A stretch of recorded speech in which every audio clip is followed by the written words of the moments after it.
At upang bigyan tayo ng karagdagang detalye hingin dyan, muli tayong babalitaan ni Noel Perfecto via phone patch. Manong Noel, good morning!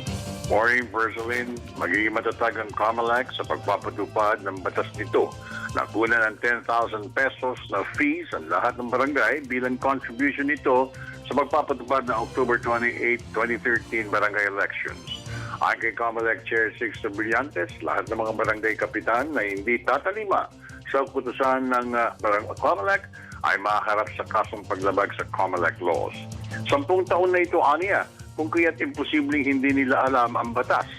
Maraming umayaw, maraming nagmamaang-maangan, kakaunti pa lamang personally na naghayag ng kanilang pag-ambag o pagtulong para lamang matuloy ang barangay elections.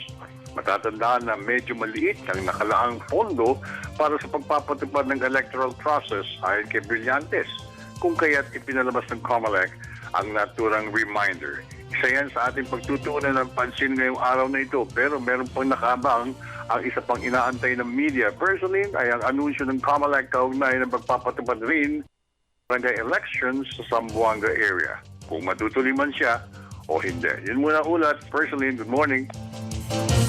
Maraming salamat, Manong Noel.